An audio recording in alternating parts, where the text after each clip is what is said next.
अस्सलाम वालेकुम स्टूडेंट्स।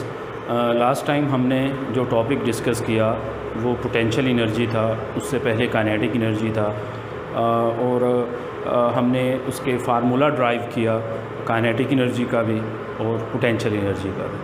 आज हमारे पास जो टॉपिक है वो है इंटर कन्वर्जन ऑफ एनर्जी। जैसे कि आपको नज़र आ रहा है कि इंटर कन्वर्जन ऑफ एनर्जी का मतलब क्या है। इंटर कन्वर्जन का मतलब ये है, एक जनरल स्टेटमेंट है एनर्जी से रिलेटेड कि एनर्जी को ना ही पैदा किया जा सकता है ना ही ज़ाया किया जा सकता है। Energy can never be created not destroyed but it can be change from one form to another form. इसको एक शक्ल से दूसरी शक्ल में तब्दील किया जा सकता है। तो स्टेटमेंट देखें जी, energy can not be destroyed, energy को ज़ाया नहीं किया जा सकता है। However it can be converted into some other forms, इसको दूसरी फॉर्म्स के अंदर तब्दील किया जा सकता है।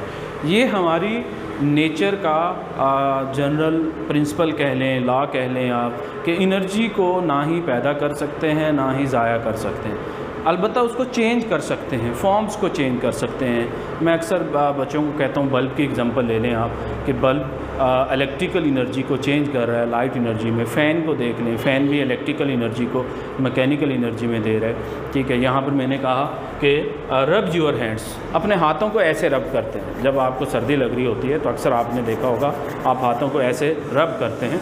बेसिकली क्या कर रहे होते हैं, आपके हाथ हीट हो जाते हैं, आपके हाथ गर्म हो जाते हैं। उसकी रीज़न क्या है कि आपकी मैकेनिकल एनर्जी, ये आपकी मस्कुलर एनर्जी कह लें, मैकेनिकल एनर्जी कह लें, वो कन्वर्ट हो रही है हीट एनर्जी के अंदर। यही लॉ है कि एनर्जी एक शक्ल से दूसरी शक्ल में कन्वर्ट हो रही है। उसके अलावा उसने कहा कि process in the nature are the result of energy changes. हमारी यूनिवर्स के अंदर जितने भी प्रोसेसेस हैं सारे एनर्जी चेंजेस की वजह से हैं। एनर्जी चेंजेस के ये आपके पास रिज़ल्ट्स हैं। सन हीट एनर्जी है। देखें जी, उसने यहाँ पे एक ज़बरदस्त एग्जांपल दी। आपकी बुक के अंदर एक डायग्राम बनी है, एक फिगर है जिसमें आपको तालाब नज़र आ रहा है। तो तालाब के अंदर से आपको एरो हेड से उसने डायरेक्शन बताई हुई है कि सबसे पहले सूरज की हीट एनर्जी आ रही है। सूरज की हीट से जो थर्मल एनर्जी है, अर्थ की थर्मल एनर्जी है, ज़मीन की थर्मल एनर्जी है, उसके अंदर इजाफा हो रहा है। जैसे ही थर्मल एनर्जी में इजाफा होता है, हीट एनर्जी कन्वर्ट होगी थर्मल एनर्जी में। वो थर्मल एनर्जी तब्दील हो जाती है, वो पानी को वेपर्स में चेंज कर देती है। अब जब वेपर्स ऊपर की जाने मूव करते हैं तो उसके अंदर क्या आ जाती है, काइनेटिक एनर्जी। जैसे जैसे वो बुलंदी पे जा रहे हैं काइनेटिक एनर्जी चेंज हो रही है उसकी पोटेंशियल एनर्जी में। ऊपर जाके वो ज़ाहिर है कुछ ठंडे मकाम पे पहुंचेंगे तो किस चीज़ का सबब बनेंगे, बारिश का सबब बनेंगे। तो वो जो ड्रॉपलेट्स होंगे अगेन जब वो पोटेंशियल, जब वो ऊपर से नीचे आएंगे, बादल हैं ज़ाहिर है वही ड्रॉप्स के अंदर चेंज होते हैं, तो पोटेंशियल एनर्जी चेंज होती है किस चीज़ के अंदर, काइनेटिक एनर्जी के अंदर।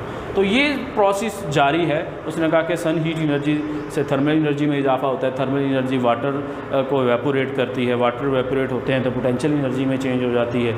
जब वो मूव करते हैं तो काइनेटिक एनर्जी, और यही जो काइनेटिक एनर्जी ऑफ वाटर है लास्ट के अंदर use to wash away soil particles of rocks.